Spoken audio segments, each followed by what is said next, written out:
5 minutes after 10 o'clock, let's talk golf. This is the show hosted by James Beckett and Darren Irwin, and today they brought a prettier person than normal.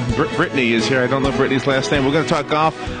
They are here. I say this because I'm not so sure I've got everything right here. But the links of Spruce Creek South. We still add that to this? Okay. You hear from there. And, of course, Jim Beckett is the founder of the Golf College, which is a very useful educational experience if you want to at least not look like a fool, I guess, on the golf course. At least do relatively well. Good morning, all three of you. Thank you for coming in. Thank you. What, anything? Now, Larry, it's hard to hold talent back. That's why you're so good. Oh, well, thank you for that. I don't think I don't think it crosses lines, though. I think if you're talented at making like cake, like we saw out there, I don't know that you could be a good golfer. You can. Yeah, you can take anything you do and cross-reference it to golf. So you're such a positive attitude you have, Jim. Well, right? You know, there are a lot of tournaments being spoken about right now. This is the new way to raise money, right? Absolutely. A lot of people are doing this. It got started on the tour as big-time money, and everybody else says, why can't we do it locally? I mean, it works. It is the best way. You know, and that's an interesting term, big-time money, because, yes, compared to what the big-time money people make, it is small, but it's still big. I mean, they raised a lot of money for veterans, and now for Special Olympics is another one that we've heard about recently. And yeah, it's very big, and you get a lot of people that might fall by the wayside if you didn't have those kinds of tournaments. You just get the core people otherwise. Well, you know what it is? I think people want to help, but they also want to have fun. Yep. So if I can hand over $50 and say, you know, I'm helping somebody, and I'm also going to have some fun, I mean, why not? You know, why not? It does work. It's gonna continue to perpetuate too. Yeah, yeah. Anything new? We're gonna perpetuate it with you. With me? That's right.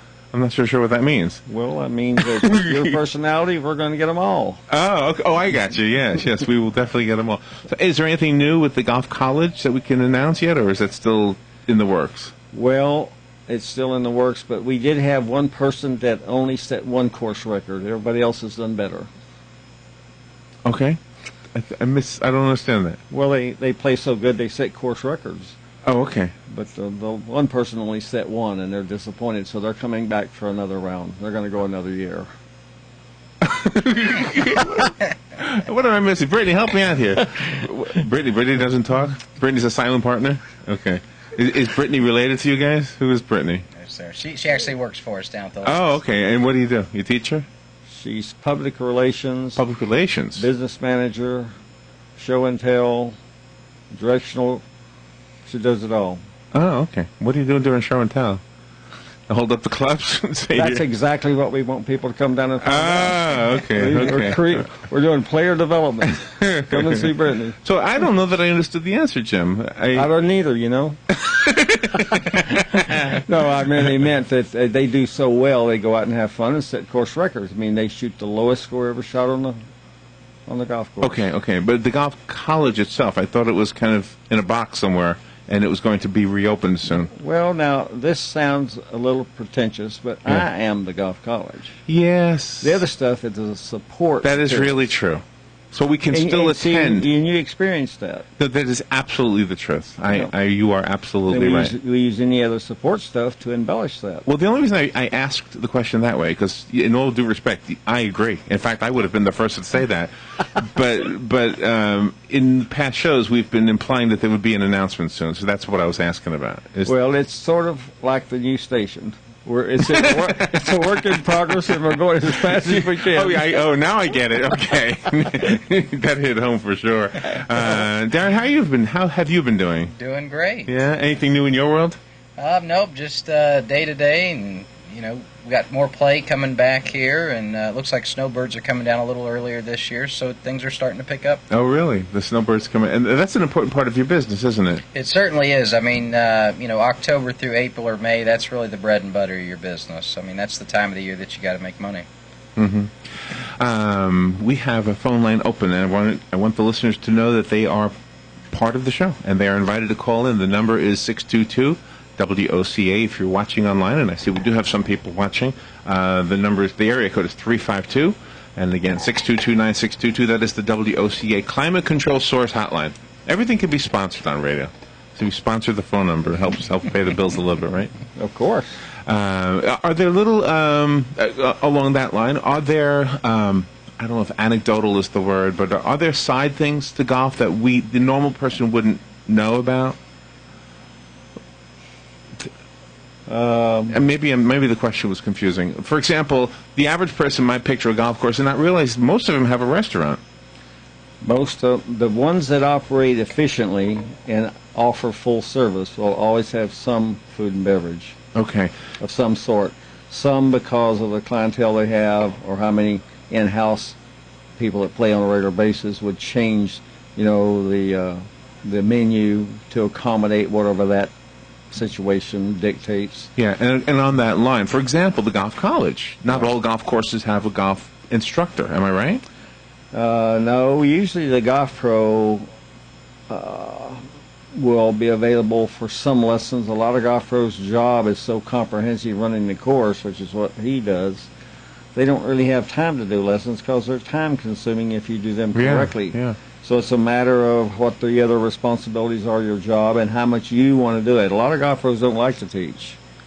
They find that if they do method teaching, they don't have success, and that doesn't make anybody feel good if you're not being successful at what you're doing. Yeah. And if the student doesn't do better, then you don't build that base. So it's pretty much a full-time situation to do it correctly. Like I say, a lot of golf pros, their job dictates so much of their time. So, like most tennis courts, I believe, have an instructor on hand, but golf courses are not that way. Are there some golf courses with, like hotels on the golf course itself? There are golf courses that have lodging, Yeah? Especially resorts. Most public courses or country clubs do not. Yeah. But the resorts all do. Obviously, they want to get you at their facility and provide you with everything you want for your outing, and therefore you spend all the money with them. Dan keeps sending me a movie to watch. I can't remember the name of it, and I keep forgetting to watch it, but I haven't watched it yet. Are there any golf movies that what's the question? The real question is that make you want to go play golf? Like you're halfway through the film, you say, okay, I'm done with the movie, I'm going to go play. You know how a movie will sometimes motivate you to do something, like Save the World. I don't know for sure, but I would imagine the one he's talking about is the greatest game ever played, and that's for it might be, yeah. Francis Ouimet in 1913 was the only amateur to ever win the U.S. Open. Oh, really? How do you get into the U.S. Open if you're an amateur?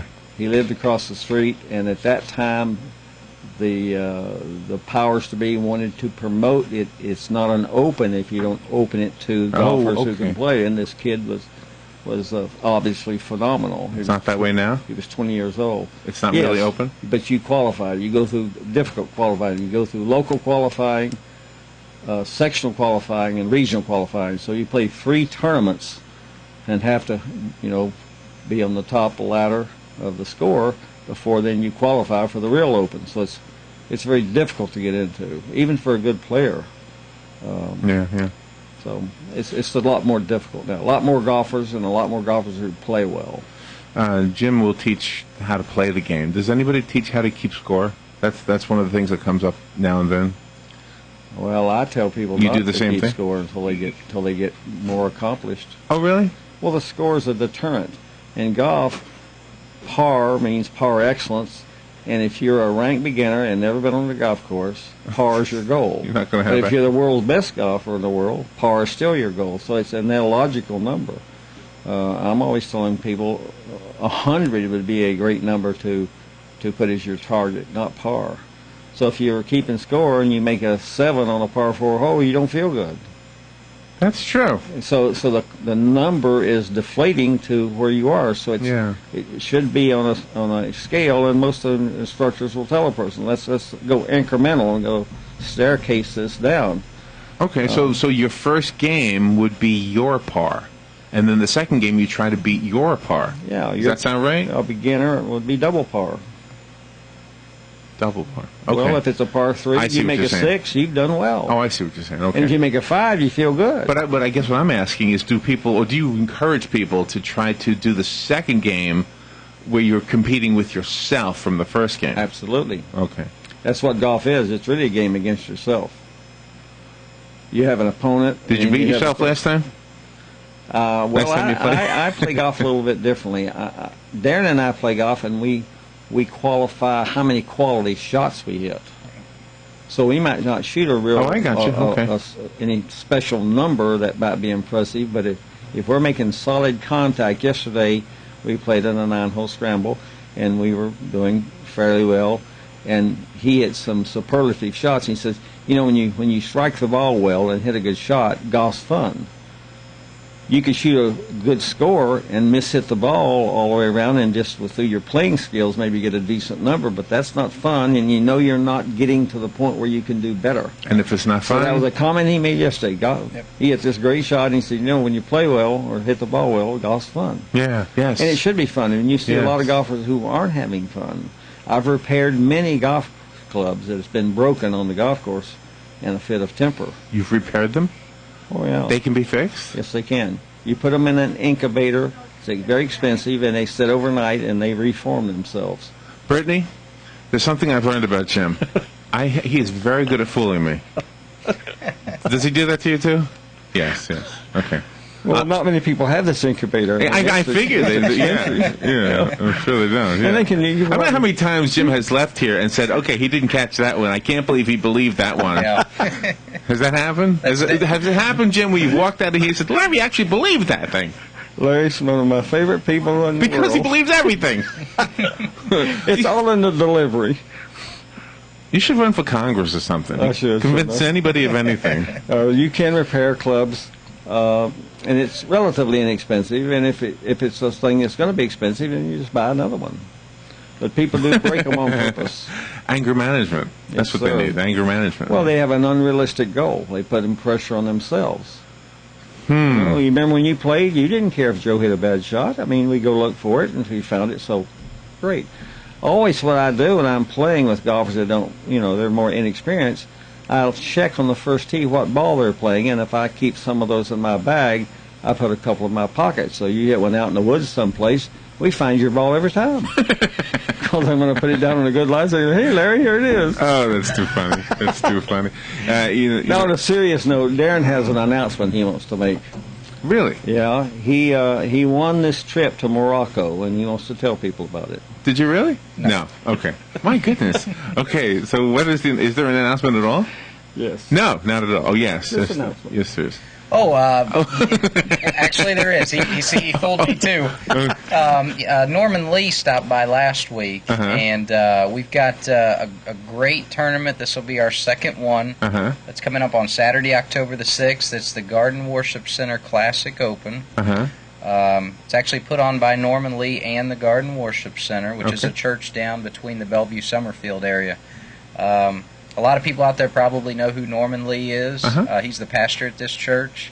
This is a great event. It sold out last year, and I do believe it's fixing to sell out again this year. Is it the same Norman Lee that used to be Norman Lee Schaefer?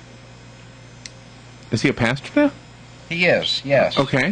Some of the things he does. Light Up Ocala. Oh, he's a singer? Yes. Okay, I didn't know he was a pastor. Yes, he is. How come he dropped his last name? Do you know? I really don't know. Okay. Most stars do that. Yeah, it's true. Madonna did it, didn't she? Yeah, okay. Okay, so I didn't know he was a pastor. So this is another tournament we can be involved in? It's another tournament we can be involved in. It's just a few weeks away now. Again, it's Saturday, October the 6th. He's actually the mulligan man on the course. The mulligan man? He actually plays a hole with each of the groups, and they get to use his shot on one of the holes. And it's raising money for the church? Raising money for the church. Okay, well, see what I mean? I mean, a lot of people are capitalizing on people's fascination with the game. Or love of the game. I guess you could say it either way. A lot of people are more fascinated than in love because they haven't really fallen in love with it. They just look at it from afar, kind of. Sort of like me. I mean, I loved doing it, but I don't know that I have fallen in love with it yet. Does that make sense?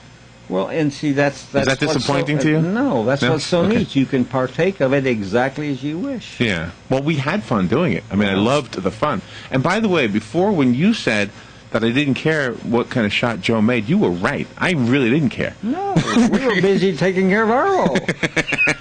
But the question is, did I care about my own shots? And I don't even think I cared about my own, but then I'm lying if I say that, because there's a little part of me that wanted to smack that ball. But you hit a lot of good shots, too. Yeah, and so that's how I know that I cared, because I was proud of those. You know, say, wow, I'm pretty good. Of course, those were the club went past the ball and the ball stayed there.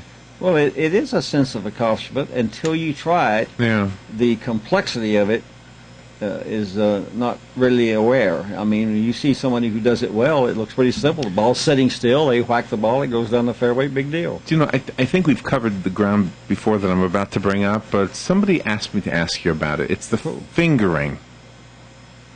I guess that's how you put it. When you hold the club, I said, this is how I answered it. I said, I don't think Jim cares about how you hold the club.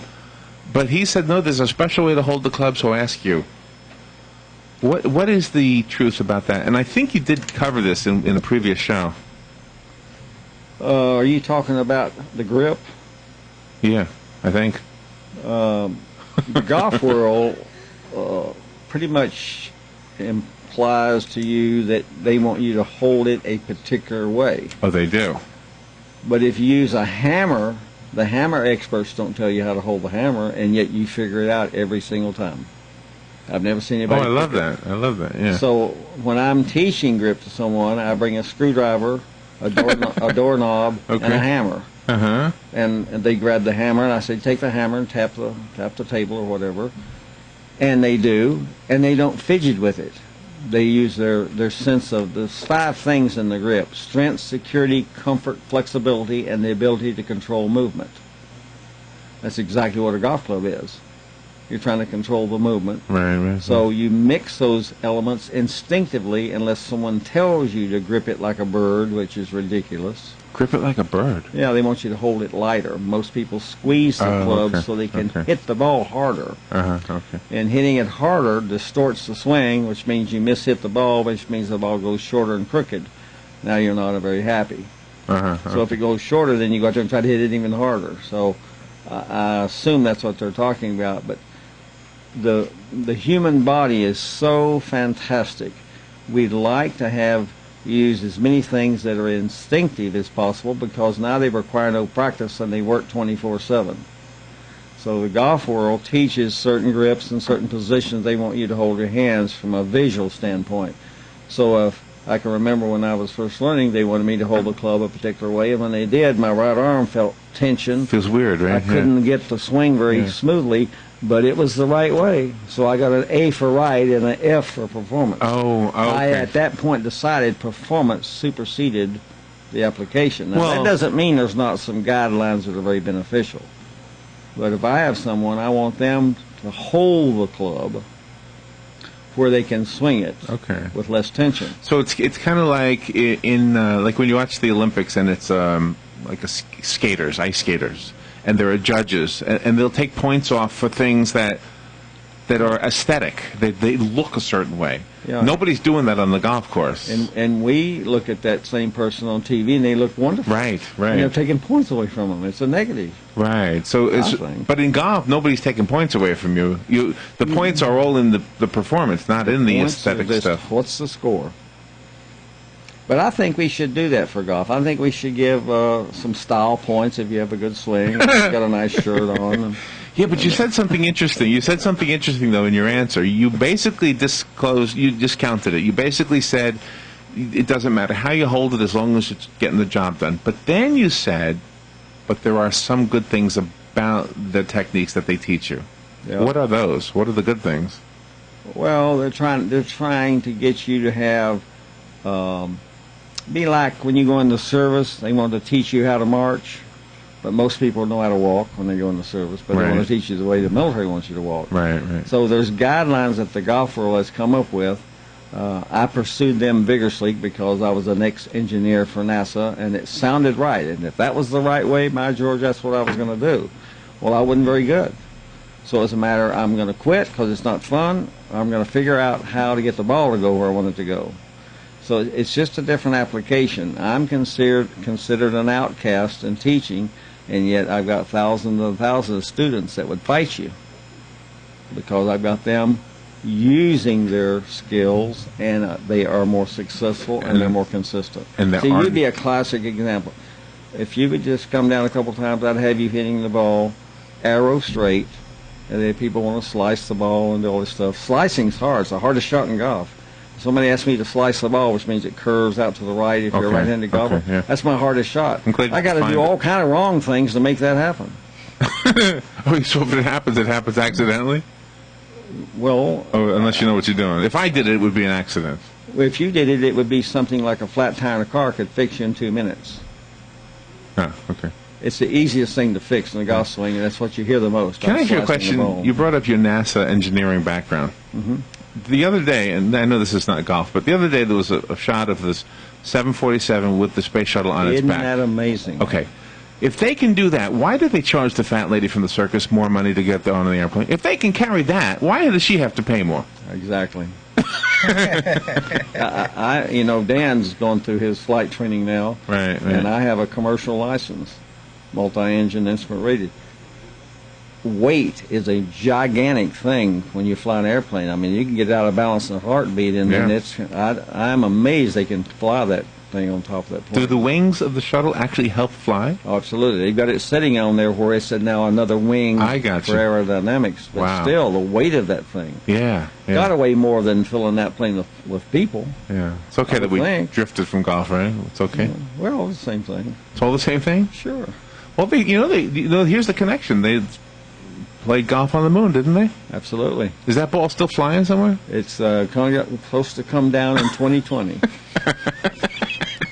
Down on the moon or down on Earth? Well, on Earth, probably. Is it heading this way? It's heading this way. Well, that was a silly little segment there, wasn't it, Darren? Now, all you golfers out there, see all the stuff you've learned today?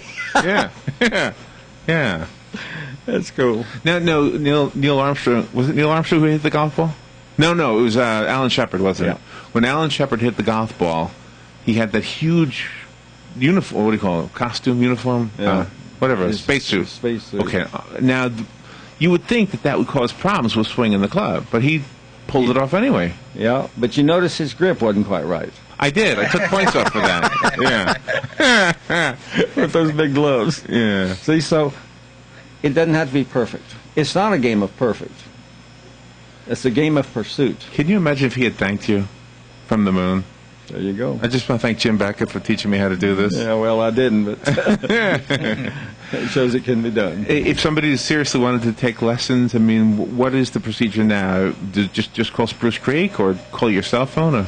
Yeah, I can give you that phone if we want it. What happens, the way I do sessions, is I want to meet the person, find out a lot of information about them so we can personalize whatever we're going to do.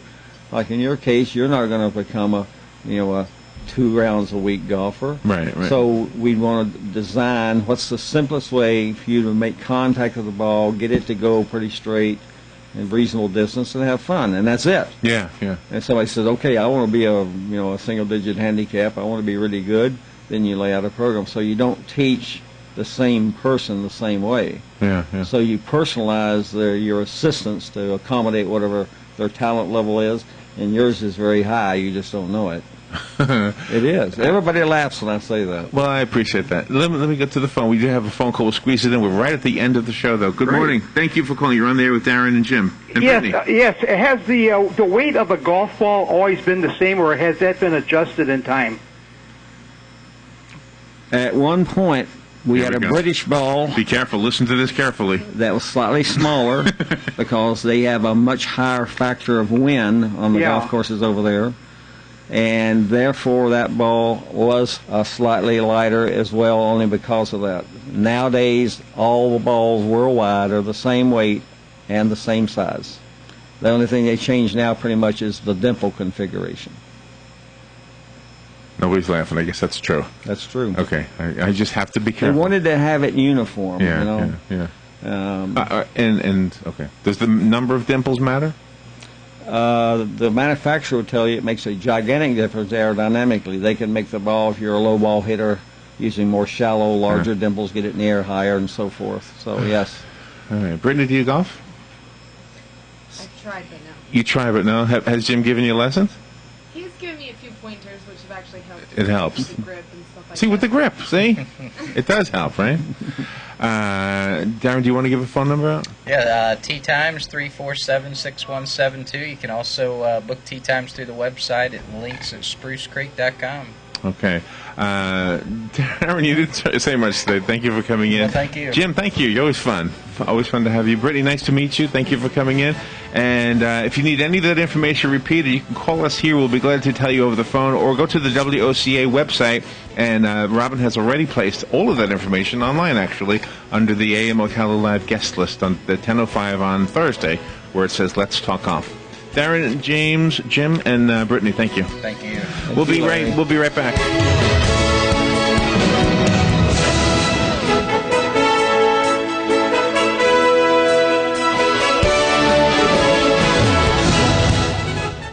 Lena, while I've got you on the phone, tell the listeners a little bit about yourself. Hi, I'm Lena with ABC Fredericks Appliance. We are a Speed Queen dealer. If it's durable enough for the military, then it's more than durable enough for you. Speed Queen has one of the best warranties, and it fills up all the way. Stop in and see me, Lena, at ABC Fredericks, located just across the tracks on County Road.